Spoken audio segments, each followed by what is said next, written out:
의사가 진단할 수 있는 그 어떤 질병보다 더 위험한 바이러스가 우리 주변에 있습니다. 이 바이러스는 세포나 면역 체계를 공격하지 않습니다. 대신 훨씬 더 끔찍한 일을 저지릅니다. 바로 한 남자의 영혼을 서서히 갉아먹는 것입니다. 이 바이러스의 이름은 바로 별표 안에의 침묵 별표입니다. 이것은 갑자기 찾아오지 않습니다. 아주 조용히, 거의 눈치채지 못하게 시작됩니다. 부드럽게 밀쳐지는 손길, 열정 대신 굳게 닫힌 입술로 돌아오는 입맞춤에서 시작되죠. 당신이 뒤에서 다가갈 때 아내의 어깨가 미세하게 굳어지는 것을 느낄 수도 있습니다. 한때 안식과 연결의 성소였던 침실은 서서히 보이지 않는 전쟁터로 변하고 당신의 연인이자 동반자였던 그 여인은 이제 벽돌을 하나하나 쌓아 올리며 방어벽을 치고 있는 것처럼 보입니다. 집안의 정막 속에 고립된 당신은 스스로에게 묻기 시작합니다. 내가 뭘 잘못한 거지? 사랑이 식어버린 건가? 다른 남자라도 생긴 건가? 거기서 멈추십시오. 그 의심이 당신의 마음을 독살하기 전에 꾸며내지 않은 적나라한 진실을 들어야 합니다. 문제는 당신에게 있지 않습니다. 당신이 느끼는 그 거리감은 당신의 사랑이나 남편으로서의 가치에 대한 사형 선고가 아닙니다.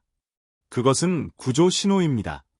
변화하는 몸 안에 갇혀버린 한 영혼이 보내는 소리 없는 절규이며 그녀 자신조차 어떻게 설명해야 할지 모르는 외침입니다. 닫힌 문 뒤에 숨겨진 투쟁. 제 진료실에서 저는 이 침묵이 빚어낸 수많은 비극을 목격해왔습니다. 사회에서는 거물급 인사들, 성공한, 든든한 가장인 남자들이 정작 자신의 집거실에 드리워진 얼음벽 앞에서는 속수무책으로 서 있는 모습을 봅니다. 그들은 콜레스테롤 수치도, 혈압도 완벽한 건강 검진표를 들고 오지만 아내의 눈 속에 담긴 그 깊은 공허함은 설명하지 못합니다. 아무도 제대로 말해주지 않는 현실은 이렇습니다. 60세 이후 여성의 몸은 생물학적 대격변을 겪습니다.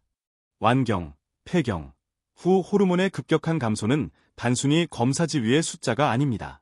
그것은 그녀의 감정과 감각, 그리고 정체성의 기반을 뒤흔드는 거대한 지진입니다. 피부는 얇아집니다. 물리적으로도 그렇지만 감정적으로도 그렇습니다. 감각 수용체는 너무나 예민해져서 당신이 가볍다고 생각하는 손길조차 그녀에게는 사포로 긁는 것처럼 느껴질 수 있습니다. 하지만 가장 중요한 것은 자신의 몸에 대한 인식이 완전히 바뀐다는 점입니다. 남자에게 몸은 주로 무언가를 성취하기 위한 도구일 수 있습니다. 하지만 인생의 절반 이상을 살아온 여자에게 몸은 별표 일기장 별표입니다. 출산의 흔적, 수술 자국, 잠 못 이룬 밤들의 피로 수십 년간의 희생이 기록된 살아있는 역사책입니다. 그것은 신성한 공간이자 그녀의 존엄성의 상징입니다. 그 신성한 땅이 메마르고 고통스러워질 때 그녀는 자신의 몸이 자신을 배신하는 것처럼 느낍니다. 그래서 그녀가 고개를 돌릴 때 그것은 당신의 키스를 피하는 것이 아닙니다. 당신의 눈에 비친 자신의 모습을 피하는 것입니다. 당신이 자신의 시들어가는 모습을 볼까 봐 두려운 것입니다. 그녀는 당신을 사랑하지 않아서 거부하는 게 아닙니다. 스킨십이 가져올지도 모르는 육체적 고통과 불편함이 두려워 거부하는 것입니다. 그 두려움과 수치심은 사랑받고 싶은 욕구마저 질식시킬 만큼 거대합니다. 그녀는 거울을 보며 생각합니다. 나한테서 냄새가 나진 않을까? 그가 나를 늙고 추하다고 생각하면 어쩌지? 내가 과연 여자이긴 한 걸까? 이 질문들은 보이지 않는 괴물이 되어 그녀의 자신감을 안에서부터 갉아먹습니다. 오해의 깊은 협곡. 바로 이 지점에서 진짜 비극이 시작됩니다. 아내가 겪고 있는 이 치열한 내면의 전쟁을 알지 못하는 남편은 오직 눈앞의 결과, 즉 거절만을 봅니다. 그리고 자신이 아는 유일한 방식으로 해석합니다. 그녀는 더 이상 나를 사랑하지 않아. 상처는 분노로 바뀝니다. 분노는 거리감을 만듭니다. 그렇게 한때 한 몸이었던 두 영혼은 오해라는 깊고 어두운 협곡을 사이에 두고 갈라지게 됩니다. 이 영상은 강의가 아닙니다. 그 협곡을 건너는 다리라고 생각하십시오. 우리는 지금 치명적인 오해 하나를 깨부수어야 합니다. 바로 친밀함이 단순히 욕망의 문제라는 생각입니다. 틀렸습니다. 인생의 풍파를 60년 넘게 겪어온 사람에게 친밀함은 무엇보다 안전함 별표이어야 합니다. 감정적 안전지대가 무너지면 본능은 우리를 방어 태세로 몰아넣습니다. 그녀의 불안은 당신을 외롭게 만들고 당신의 외로움은 그녀를 더욱 다그치게 만들어 더 큰 불안을 낳습니다. 이것은 죽음의 소용돌이입니다. 이제 그 소용돌이를 멈춰야 할 때입니다. 그녀의 몸을 만지기 위해서는 먼저 그녀의 두려움을 만져야 한다는 것을 깨달아야 합니다. 그녀의 허락을 얻기 위해서는 먼저 당신의 온전한 이해를 내어주어야 합니다. 사랑은 책에서 배우는 기술이 아닙니다. 사랑은 용기입니다. 파트너의 고통을 내 문제로 받아들이지 않고 있는 그대로 마주할 용기, 내가 알던 부부 관계의 상식이 틀렸을 수도 있음을 인정할 용기, 그리고 초심자로 돌아가 기초부터 다시 배울 용기 말입니다. 이 이야기가 당신의 가슴에 닿았다면, 혹은 이 이야기 속에서 당신 자신의 모습을 발견했다면, 당신은 혼자가 아님을 알아주십시오. 댓글로 당신의 생각을 나누어 주십시오. 이곳은 용감한 남자들이 서로 힘과 연대를 얻는 공간입니다. 이것이 침묵을 깨고 아내에게 말이 아닌 행동으로 이렇게 말해주는 첫걸음입니다. 내가 여기 있어. 당신을 이해해. 우리는 함께 이겨낼 거야. 키스의 해부학, 뇌 구조의 차이. 우리는 소리 없는 절규에 대해 이야기했습니다. 이제 그 이면에 숨겨진 비극을 해부해 봅시다. 문제는 종종 남성과 여성의 뇌가 같은 행동을 전혀 다르게 처리한다는 근본적인 차이에서 비롯됩니다. 키스를 예로 들어봅시다. 남자는 보통 키스를 사랑의 서곡이나 친밀함의 시작 신호로 여깁니다. 하지만 여자는 그것을 침범으로 느낄 수 있습니다. 이렇게 잔혹한 해석의 차이가 생길까요? 최근 제 진료실을 찾은 한 남편의 고백을 들어보십시오. 원장님, 저는 그저 사랑을 표현하고 싶었을 뿐입니다. 부드럽게 입을 맞췄는데 아내는 마치 전기에 감전된 사람처럼 화들짝 놀라더군요. 그 순간 제 심장이 무너져 내렸습니다. 이제 그의 아내가 따로 저에게 한 말을 들어보시죠. 그는 항상 예고 없이 훅 들어와. 눈맞춤도 없이, 부드러운 분위기도 없이 곧장 목표를 향해 돌진하죠. 제 인격은 무시당하고 그저 제 몸만 탐하는 것처럼 느껴졌어요. 이 불일치가 보이십니까? 문제는 키스 그 자체가 아닙니다. 문제는 뇌의 회로입니다. 신경생물학적으로 남성의 뇌는 목표 지향적이고 직선적인 경우가 많습니다. 키스는 목적지, 침실로 가기 위한 논리적인 단계입니다. 반면 여성의 뇌는 감정과 맥락이 복잡하게 얽힌 네트워크입니다. 그녀에게 키스는 단독적인 행위가 아닙니다.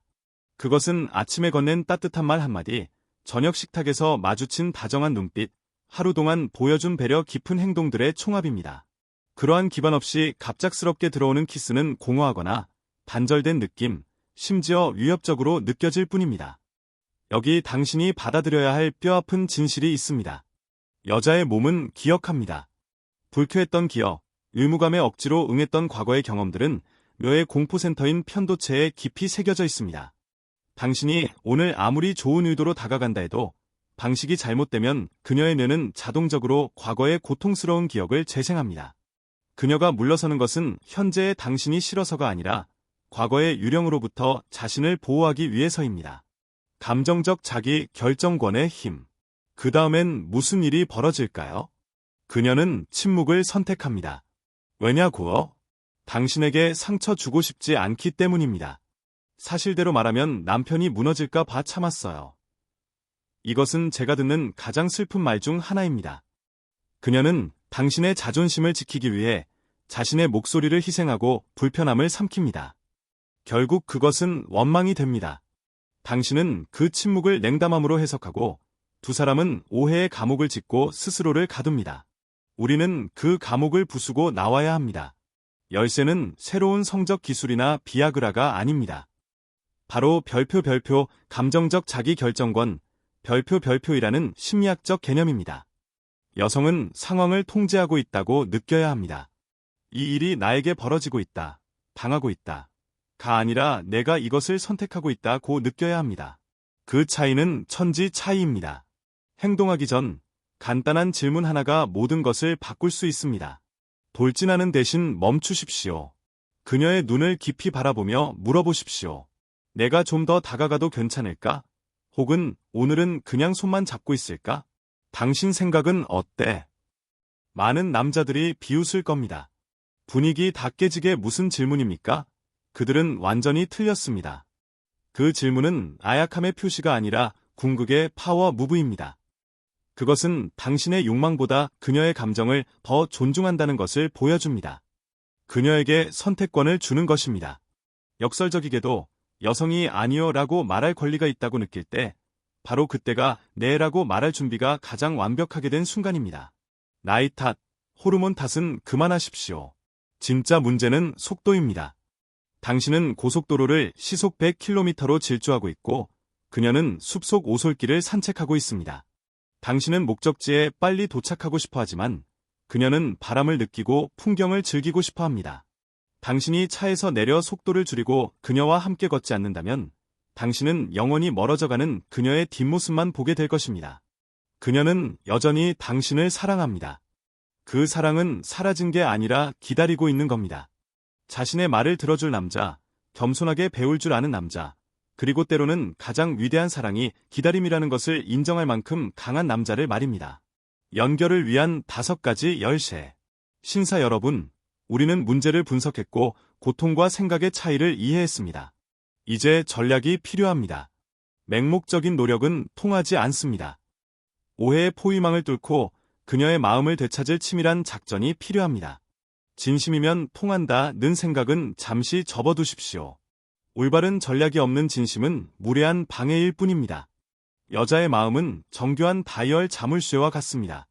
망치로 부술 수 없습니다. 정확한 숫자를 정확한 순서대로 맞춰야만 열립니다. 저는 이 계획을 별표 연결의 5계명 별표이라 부릅니다. 꼭 기억하십시오. 제1계명. 청결은 절대적인 존중이다. 가장 기본적이지만 중년 남성들이 가장 많이 무시하는 것입니다. 비싼 양복을 입었어도 입에서 저녁에 먹은 마늘이나 김치 냄새가 난다면 당신은 시작부터 실패한 것입니다. 60세 이후 여성의 후각과 촉각은 몇 배나 예민해집니다. 까칠한 하루 지난 수염은 남성미가 아니라 그녀의 연약한 피부를 긁어대는 사포입니다. 거칠게 깎인 손톱은 흉기나 다름없습니다. 그녀를 만지기 전에 먼저 당신 자신을 가꾸십시오. 향기롭고 깨끗하고 부드러워야 합니다. 이것은 선택사항이 아닙니다. 당신의 게으름보다 그녀를 더 존중한다는 첫 번째 증거입니다. 제2계명. 빛은 동맹이거나 적이다. 침실 형광등을 환하게 켜두는 것은 재앙입니다. 반대로 불을 휙 꺼버리는 완전한 어둠은 불안감을 조성합니다. 형광등은 그녀가 감추고 싶어하는 주름과 잡티를 적나라하게 드러냅니다. 당신에게는 제3의 빛, 즉 간접 조명이 필요합니다. 따뜻한 스탠드 조명, 복도에서 새어 들어오는 빛, 혹은 달빛. 그 은은한 빛은 그녀가 안전하다고 느끼게 하고 방어의 갑옷을 벗을 용기를 줍니다. 빛은 보기 위함이 아니라 느끼기 위함입니다. 제3계명. 말이 먼저, 행동은 그 다음. 이것은 황금률입니다. 절대 침묵 속에서 그녀에게 다가가지 마십시오. 여성은 남자의 침묵을 무관심으로 혹은 자신을 도구로 취급하는 것으로 해석합니다. 먼저 말을 거십시오. 오늘 많이 피곤해 보이네. 라는 말은 단순한 정보 확인이 아닙니다. 그것은 초대장입니다. 그녀에게 통제권을 쥐어주는 것입니다. 내 욕망보다 당신 기분이 더 중요해 라고 말하는 것입니다. 몸으로 다리를 놓기 전에 목소리로 다리를 놓으십시오. 제4계명. 순서가 신뢰를 만든다. 남자는 본론으로 바로 들어가고 싶어 합니다. 하지만 여자에게는 여정이 필요합니다. 안전지대부터 시작하십시오. 등, 손, 어깨 같은 곳 말입니다. 이곳은 성적 요구가 아닌 따뜻함과 위로의 공간입니다. 당신의 따뜻한 손으로 그녀의 등을 쓸어내리거나 손을 잡을 때 당신은 신뢰의 기초를 쌓는 것입니다. 나는 서두르지 않아. 나는 당신을 느끼기 위해 여기 있어. 라고 몸으로 말하는 것입니다. 흐름은 항상 주변부에서 중심으로 향해야 합니다. 제5계명. 그녀의 존재를 인정하라. 이것이 궁극의 열쇠입니다. 그녀가 진정으로 갈망하는 것은 자극이 아니라 인정입니다. 변해버린 몸과 늘어난 주름에도 불구하고 당신의 눈에는 여전히 유일한 여자라는 사실을 확인받고 싶은 것입니다. 그녀를 바라보며 말하십시오. 당신은 내 눈에 항상 아름다워. 혹은 우리가 함께 살아오며 얻은 이 주름마저 사랑해. 이 말들은 그 어떤 보약보다 강력한 치유제입니다. 완벽하지 않아도 사랑받을 수 있다는 것을 확인시켜 주십시오. 생명력의 부활. 이것은 단순한 할 일 목록이 아닙니다. 태도의 전환입니다. 받으려는 마음에서 주려는 마음으로 나의 쾌락에서 그녀의 안전으로 중심을 옮기는 것입니다. 하루아침에 되지는 않을 겁니다. 얼어붙은 마음이 녹는 데는 시간이 걸립니다.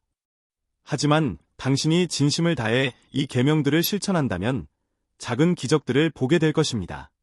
마주 잡는 손길, 스쳐 지나가는 미소, 두려움이 사라진 눈빛. 그것들이 바로 사랑이 다시 태어나고 있다는 신호입니다. 햇빛을 가리는 고층 빌딩 숲 사이 제 진료실에서 저는 단지 혈액 검사 결과만 보는 것이 아닙니다. 인생의 반환점을 돈 남성들의 침묵을 듣습니다. 그것은 늙어가는 육체의 침묵이자 수십 년간 가장의 무게를 견디느라 지친 정신의 침묵입니다. 여러분이 이곳을 찾는 이유는 혈압약 때문만이 아닙니다. 내가 서서히 소멸해 가고 있다는 원초적인 두려움 때문입니다. 솔직해집시다. 노화는 무자비한 도둑입니다. 당신의 근육, 명철함, 그리고 삶의 불꽃을 훔쳐갑니다. 당신은 이제 뇌 때문이 아니라 무릎이 아파서 조심스럽게 걷습니다. 맛보다는 의사 선생님 말씀이 무서워서 싱겁게 먹습니다. 정복의 서사시였던 당신의 삶은 이제 평안을 비는 기도로 축소되었습니다. 그 지친 몸을 이끌고 인생의 폭풍우를 함께 견뎌온 아내 곁에 눕지만 깊은 심연을 느낍니다. 사람들은 사랑이 식어서 그래 라고 말합니다. 틀렸습니다. 그것은 별표 생명력, 바이텔러티, 별표 이 죽어가고 있기 때문입니다. 생명력을 잃은 남자는 자신감을 잃습니다. 아내의 눈을 똑바로 쳐다보지 못하는 건 사랑하지 않아서가 아니라 늙어버린 자신의 몸에 대한 열등감 때문입니다. 아내는 그 무너짐을 본능적으로 감지합니다. 그녀는 남자를 거부하는 게 아니라 그를 둘러싼 나약함과 두려움으로부터 거리를 두는 것입니다. 진짜 남자들의 변화. 하지만 저는 부활을 목격했습니다. 부산에서 오신 67세 김 선생님을 보십시오. 40년 동안 일방적인 노력만 하며 항상 밀려나는 기분으로 사셨습니다. 그분의 피로는 나이 때문이 아니라 거절당함에서 오는 탈진이었습니다. 하지만 그는 전략을 바꿨습니다. 잠들기 전 꼼꼼히 씻고 조명을 낮추고 이 작은 행동들을 마치 신성한 의식처럼 치렀습니다. 아내에게 잘 보이려는 게 아니라 자기 삶의 통제권을 되찾는 과정이었습니다. 그가 오늘 괜찮아? 라고 물었을 때 그것은 자신의 존재를 알리는 선언이었습니다. 그가 손을 뻗었을 때 그것은 요구가 아니라 평화의 제안이었습니다. 아내의 몸은 그 평화에 응답했고 그의 생명력은 되살아났습니다. 대구의 70세 박 선생님은 불같은 성격의 소유자였습니다. 그의 거친 행동은 사실 불안이었습니다. 자신이 늙고 약해졌다는 걸 들키고 싶지 않아 힘으로 밀어붙였던 거죠. 그 결과는 철저한 단절이었습니다. 그는 3주 동안 아무것도 하지 않고 그저 아내의 발을 마사지하며 고맙다고 말했습니다. 그게 전부였습니다. 아내를 섬김으로써 그는 자신의 오만하고 불안한 자존심을 죽였습니다. 그는 힘이 공격이 아니라 꾸준한 보살핌에서 나온다는 것을 배웠습니다. 아내가 먼저 그를 끌어안았을 때 그녀는 그에게 진정한 남자라는 왕관을 다시 씌워준 것입니다. 그리고 이 선생님의 이야기가 있습니다. 그는 어느 날 밤 아내에게 말했습니다. 괜찮아. 오늘은 아무 부담 갖지 말고 그냥 내 옆에서 잠만 자. 심리학적으로 이것은 해방 선언이었습니다. 아내를 응대해야 한다는 압박에서 해방시키고 자신을 증명해야 한다는 압박에서 해방시켰습니다. 압박감이 사라지자 몸이 이완되었고 몸이 이완되자 에너지가 다시 흐르기 시작했습니다. 그는 침대를 심판대가 아닌 안전한 항구로 만들었습니다. 결론, 선택은 당신의 몫입니다. 이 세 남자의 이야기는 하나의 진리를 말해줍니다. 남자의 부활은 헬스장이나 처방약에서 시작되는 게 아닙니다. 존중이라는 태도에서 시작됩니다. 파트너에 대한 존중, 그리고 늙어가는 나 자신에 대한 존중 말입니다. 사랑은 결승점을 향해 달리는 단거리 경주가 아닙니다. 안전한 거리 안에서 함께 걷는 여정입니다. 당신이 요구하기를 멈추고 안전함을 주기 시작할 때 당신은 복종보다 더 귀한 것을 얻게 될 것입니다. 바로 절대적인 신뢰입니다. 그리고 그 신뢰 속에서 생명의 불꽃은 젊은 시절보다 더 맹렬하게 다시 타오를 것입니다. 당신의 몸을 걸어 다니는 무덤으로 만들지 마십시오. 오늘 당장 가장 작은 무기인 존중으로 당신의 생명력을 되찾기 위한 전쟁을 시작하십시오.